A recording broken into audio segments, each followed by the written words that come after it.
and welcome to another, I'm going to say casual episode. Another one. Today of Mondays with Meg and Tom. And we've been talking about resurrection in this Easter season, which, as you keep bringing up, you can't talk with, that one. Why do That's they keep very doing telling because this? you know what that means? What? Because the word I was going to write was death. Ooh. And that marker said, This marker said, I'm dead. That marker said, not today. Yeah, that is what we keep. That one keeps coming back. Because you can't have resurrection without death necessarily. Death of something, whether it's real death, or, Paul was kind of thinking a lot, yawn. I'm just beginning. You can't yawn at me now. I'm just beginning. But Paul would talk about, it's some kind of death. Right. Parts of you have to die in order for something else to come. Yep. So I thought, in connection with something you had said in one of our earlier talks, which I'm not going to try to quote or to say back to you at this point. But I said something that made you think of something else. You said something that made me think of something today.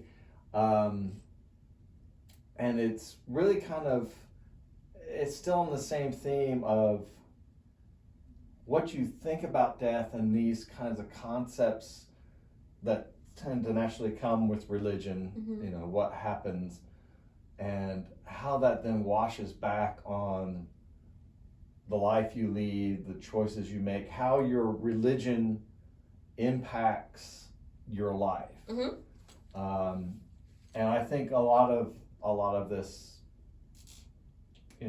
works with that. And so today I kind of want to be a little more bigger, and let's talk about different religions and how there's similarities, but then also just kind of bounce off of each other of, well, what might this mean, or how might that affect someone as the way they live their life? Yeah. So the first thing I'm going to look at or want to bring up here is going to be Judaism. And I'm going to put OT for Old Testament there because I don't know, I'm not sure if all forms of Judaism believe this. I don't think so. But there may still be some forms of Judaism that believes this.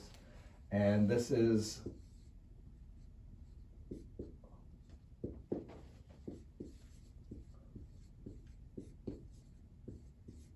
the idea that human beings, and this is a part, we have this is what we bring up a lot with Ash Wednesday always, but we are dust, we're the physical elements of the earth, and what life is the breath of God, the Spirit of God, the animating whatever of God within us.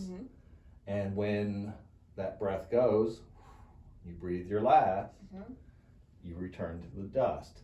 And there's no concept of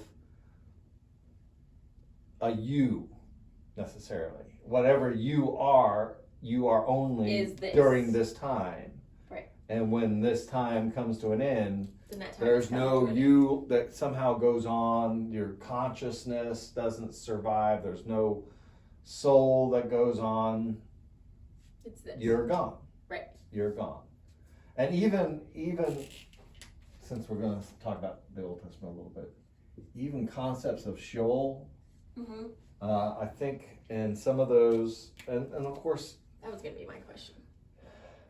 Religion's always changing and evolving. We don't like to say that. I think for some people, because of what they've been taught about their own religion, they're like, no, it's always been this way, and we are the purveyors of the true way because we never change. No, it always changes in this, depending, because no religion happens in a vacuum. Right. History and context and social and whatever changes our definitions of words or concepts and that sort of. Yeah. So even Sheol kind of began to introduce that there was an echo of you Yeah. That went down to the place of the dead, the underground. But eventually, it just kind of over time slowly dissipated. And so instead of disappearing in the instant, you disappeared over time. Right. So it was still. So this is like the Thanos snap disappearing. Oh, yeah, almost. You just kind of drift. And then you're dust. That's more of a slow. You're slow dust. Yeah. But like Tom Holland. Yeah. He held on for a little while. I had to. So if this is your religion, if this is your faith, how does a concept like this begin to come back into the meaning of life? How does how do you live come your back life? to life? What's the I mean, what might you just imagine? Like keeping like traditions and like doing the things the way that they're set out to be done. Okay. Does that make sense? For what purpose? But I think that's an interesting first step. I mean, I didn't think of that. But, yeah, I think that's more a lot of like the paying attention to the traditions and the practices because that's what you do. And maybe even as a way of honoring the people who have come before. Right. You know, that sort of stuff stays with you. Right. It's a way to honor, maybe more of your family or your heritage. There's something about that. If there's nothing really going forward, but you know that people are coming up, you kind of, that might be a way to put that. It seems like as human beings, we have a longing for meaning that goes beyond ourselves. Right. I think that's behind a lot of this stuff. Death is scary. Yeah. But I think it's more of that.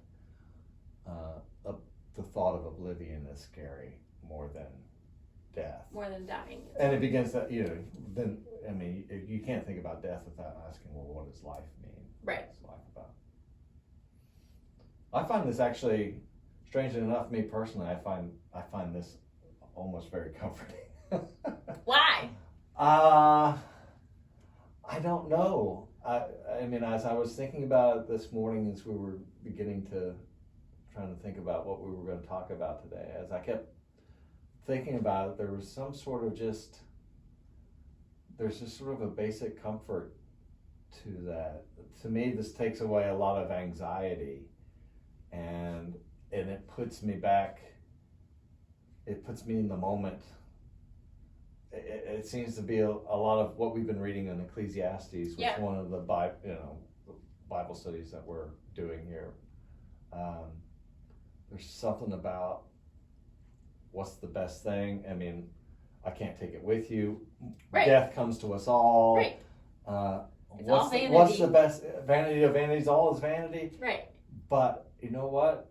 Maybe this moment is the best moment. Right. And I should really be here in this time instead of trying to angle this moment to something else or worry about this other stuff that I can't deal with. Well, yeah, because it's in Ecclesiastes, this moment is a gift from God. Yeah. So yeah. But moment, every moment. I like this now. Like that feels like a big part to me in practicing Christianity. Like dust and breath of God. Like that's a big thing for me. Mm-hmm. Still. And the concept, I mean, even though this comes out of that, right? You can still see this concept alive and well today. Mm-hmm. So if I'm a person who my religion, because we've sort of through the joys of fundamentalism have sort of set up the science versus religion. But if I were a more science type person, right? I know that we might not use these words, but, biological life is biological life. Right. And when my biological life ends, there's no reason for me to believe that there's anything else. And even, ecological, there's something, as people talk about an ecological concept of who I am. Well, I'm a part. Right.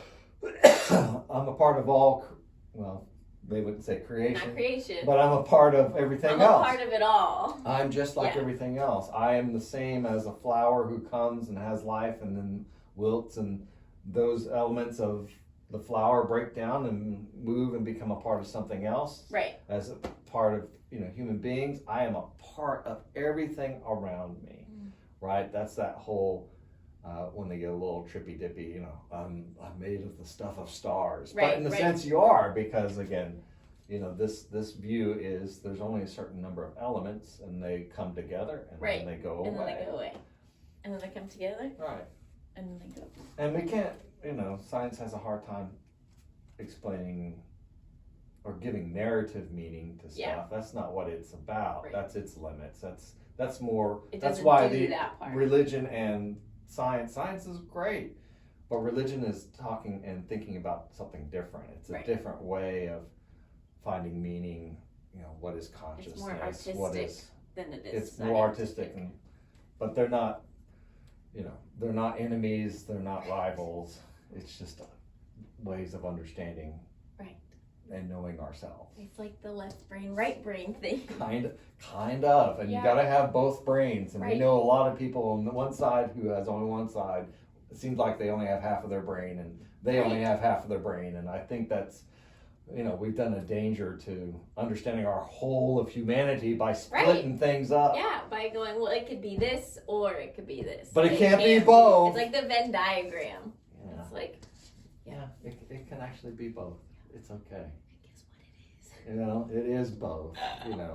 Religion has value. It has importance in knowing who we are.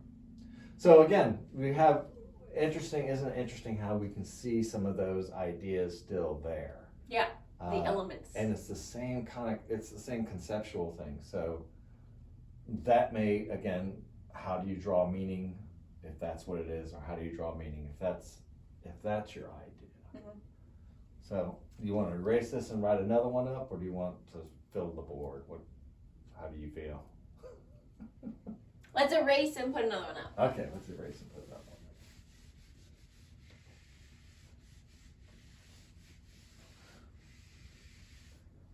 What's next? Let's see if I can spell it right the first time.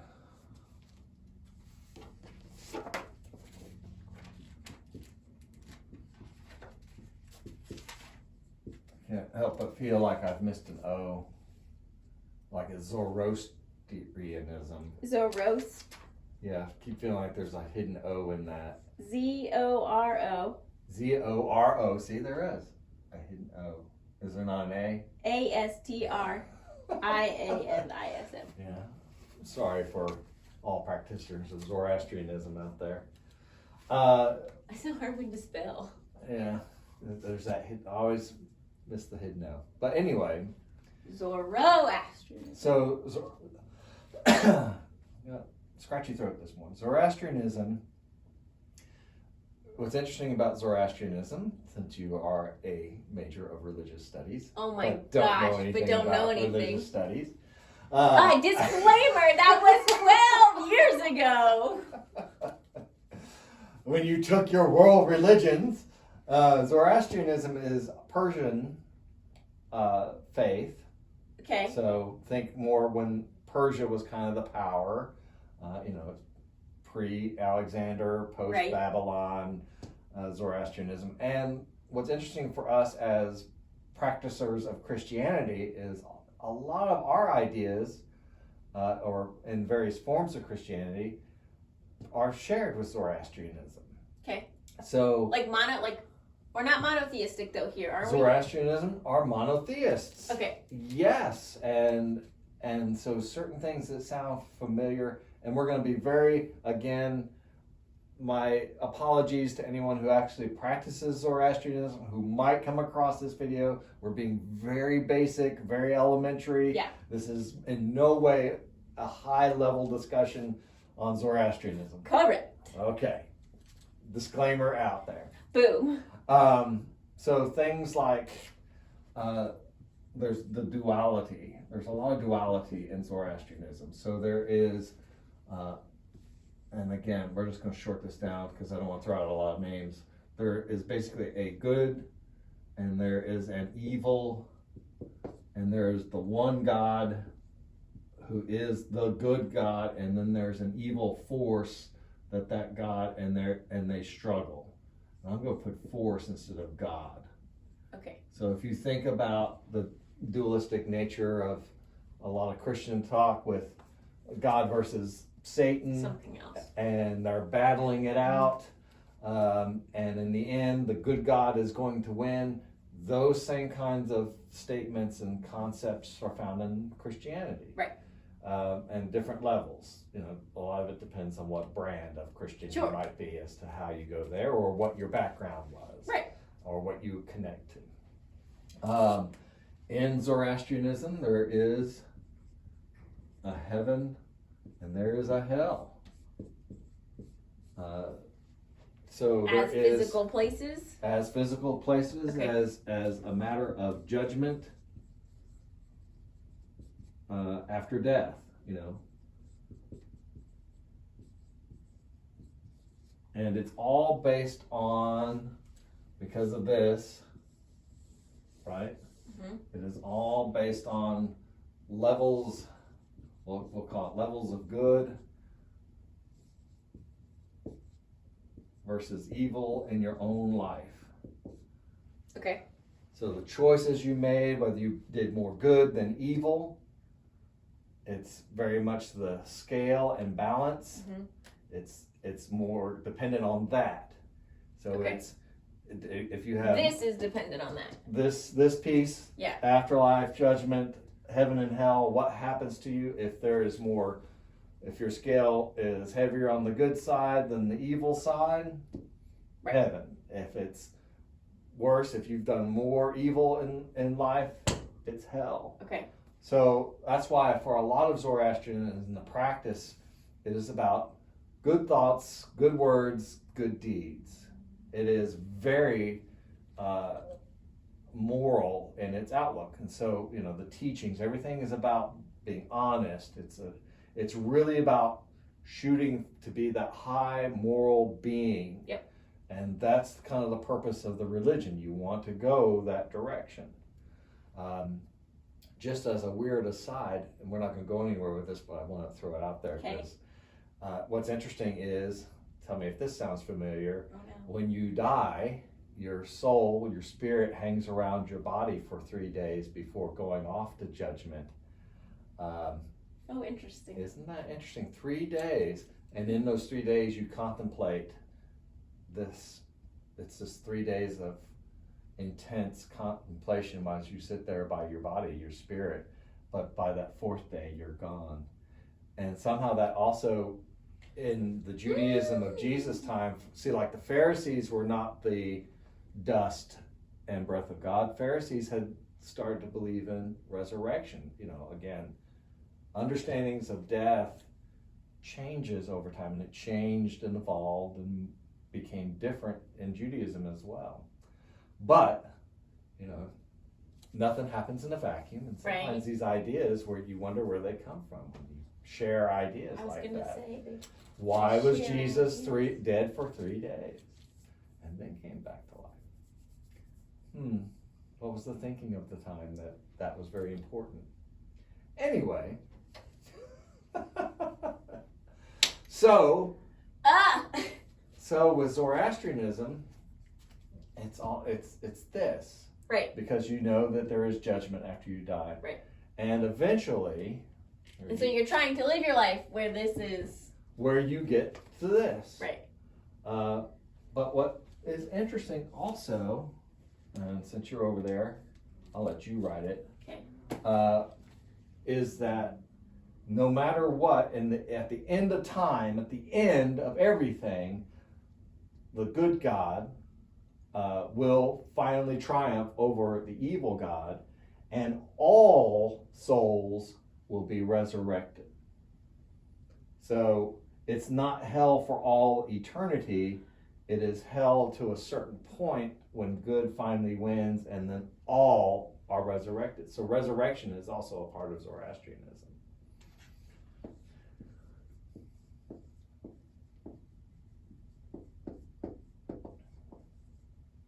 But all souls are resurrected eventually, because good finally wins. But it's at the end. It's at this final victory. Now, whether, if I knew more and was a little better, or have been reading and studying lately, I could tell you more. If time restarts, if there's a new thing, if it's like like what we'll be reading about here yesterday. The new heaven and new earth, right. kind of, something Revelation. new happens and something new begins at that point once final victory, or if it's just the end. But I would suspect it goes on, because it's not that everything just comes to an end. Right. What's the new? But eventually in this struggle, good will win. Good wins in the end. Is the Okay. Is the end of it. That's interesting though, because then it's like,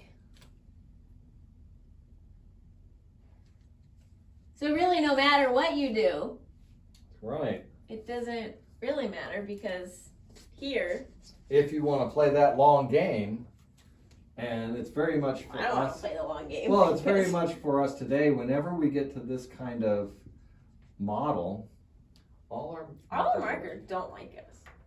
It's because we use them so much. That's what it is. It's this question of motivation. We always get to the motivation and trying, if there's a system like this where it's a balance and there's, again, the good, it's not when you get there, the judgment is sort of a natural judgment. Mm-hmm. It's a matter of more or less. Right. And there is no lawyer pleading your case, right, or advocate, vouching or saying, yes, Your Honor, but. Right. It is it's a scale kind of thing. It's just how the scales tip. It's just how the scales tip. And then that's what it is. So it's, again, with any religion, and it maybe this is part of us, but I don't think so. I think it's just part of, what are our motivations? How do we do, do we do good merely is it all reward based? Is that the only reason you do it? Do you do it because of a way to honor the goodness that is the one true God? Is that why you do it? Because that's who the one true God is, and so it's a emulation. I mean, it becomes, the waters kind of get muddy. Well, yeah, it's like you hear that with Christianity too. That's right. So, in the forms of Christianity, what do you think? Is that blue one going to work? Yes. So those forms of Christianity that have similar concepts of this, yeah, right? Where it is, and I think that's where we talk about the machine piece, right? And one of the difference with Christianity that maybe is not found in Zoroastrian, I mean, this good is, this is all about moral or morality, whereas forms of Christianity that we know about, sometimes it's more about religion, and it's sometimes it comes down to its belief is what gets judged. Did you believe correctly? Right. Were you part of the right thing? So that, if you're of another religion besides that particular approved form of Christianity, that's what is measured on the scale. Okay. Not the morality. Right. And so, isn't it interesting then? Oh, there it is. Isn't it interesting I was then? Like, if you look at let's call it non-specific civic religion. Okay. Right? Where there's just a concept that, you know, these are the people who believe, yeah, there's something, I do have an eternal soul. Right. They're not connected to necessarily any religion, so you kind of erase that. Or you can get rid of the God aspect of it. But they do believe that there's some sort of moral cosmic balance, cosmic something at work, and you're still going to be judged on your good deeds versus evil deeds, because you hear people say all the time when talking about death, you know, hoping that they've been good enough, right? Yeah, that their scale falls more on the good than the bad, right?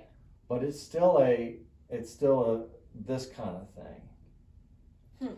So the difference here a little bit when we talk about resurrection, because one of the things we kept bringing up with resurrection again is the centrality of God, and it's not scales, it's God. It's God's. God right.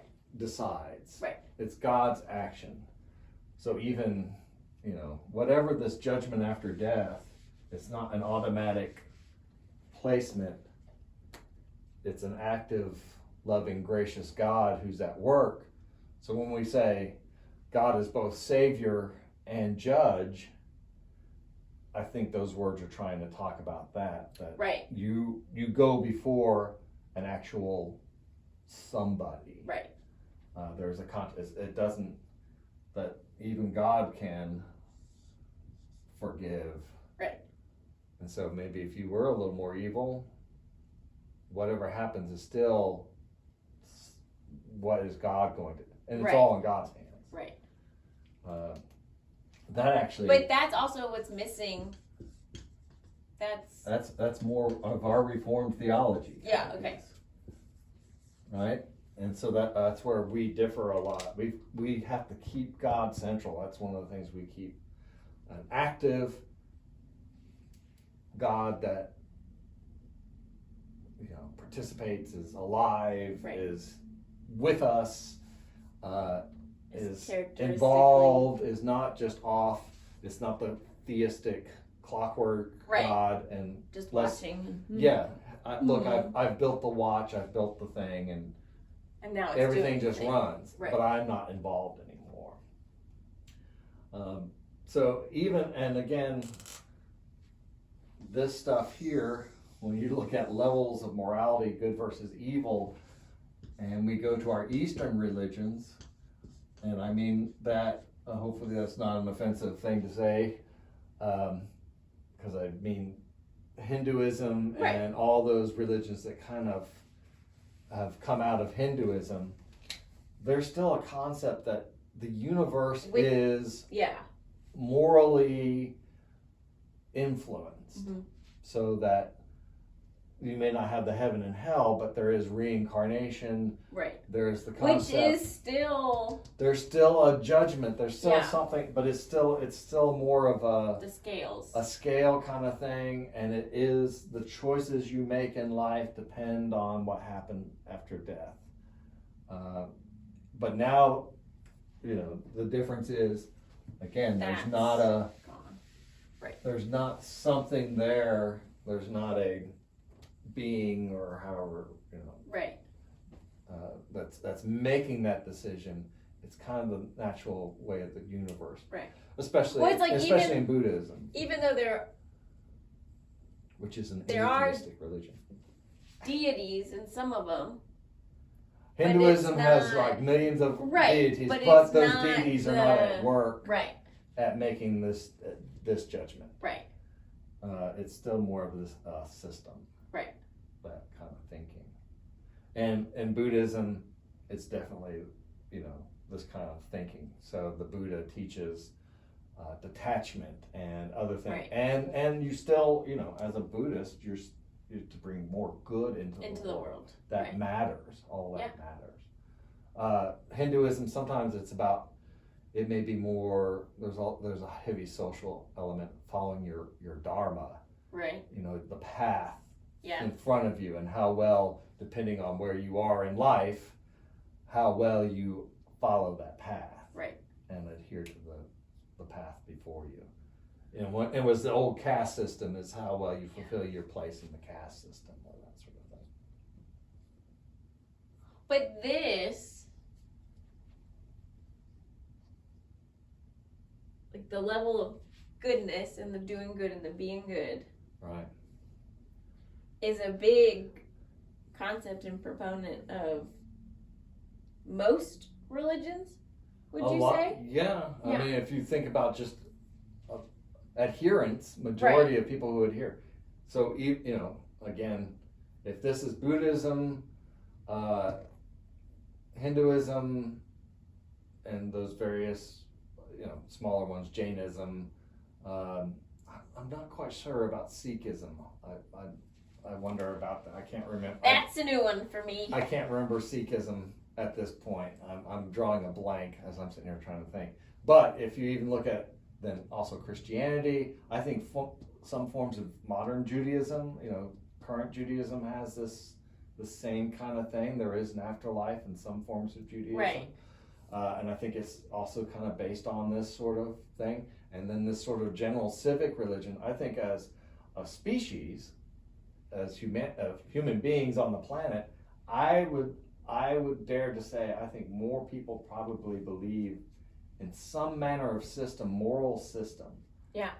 Or I'm a little hesitant to say moral system, because sometimes that good gets defined, like we said, by different groups define it by different things that usually bring them in. Right. Make sure that they're part, you follow the rules of our religion. Right. And that's the good. Whereas some religions are moral, it's clearly moral good. It is more neighbor. It's more what you've brought into the care world, and the care of the rest of the world. Have you been a good human being? Right. Rather than a good religious member. Right. Right. But it's still the same concept, same system, when you boil it all down. Right. That's the... Yeah. A lot of people, that's the way it is. So again, resurrection, really what resurrection does, if we believe in resurrection with death, it interrupts the system for us by introducing that God at the center. It's God at the center. Yeah. It's not the system, but an active, participating God who is deciding or doing things. Right. Which for us, it always needs to be noted. That's why for us, it's not so much that we have our faith and we're doing good things or in the attempt to get ourselves somewhere, which we sort of talk about. Yeah. But we should understand our faith and our religion as a response to the goodness. This is when we get back to the goodness and the character of God. It's because God is good. That's what we're responding to. Not that we will somehow influence God or whatever. But it's a response to that goodness. If this is what we believe about God, then that's what filters down and motivates. That's the motivation for our lives. Right. Is the goodness or the character that we understand. We define God with goodness and grace and love, and if that's what we're defining as the ultimate reality, then that's who we ought to try to be. Right. So that's the way that kind of functions more with us. Yeah. And again, this is all, it's nuanced. Right. It's very nuanced, and it all kind of falls, and it's interesting how, as human beings, in our different religions and different times and different places in the world, we keep coming up almost with some of the same concepts that cross over. Right. It's like the ebb and the flow, and it's just like, oh, well, that sounds nice. Right. Yeah. Well, it's interesting in thinking about, like, not being in the vacuum. and I don't know if this will make it in there, but it's just, it's like every day there's a new article coming out about, with like the war in Ukraine and Russia and like the religious aspect of what's happening there and the way people are like, well, this is right with Russian Orthodox. Right. And, it's like we shifted into, Lisa's telling us it's time. Okay. But like shifting into that and.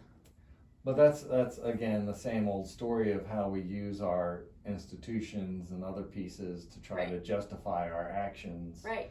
You know, for Christians to talk about holy war is, to me, is anathema the right word? It's a complete anathema to the teachings of Jesus to have a holy war. Well, it's an oxymoron. An oxymoron. Yeah, whatever that right thing, you know, it just kind of.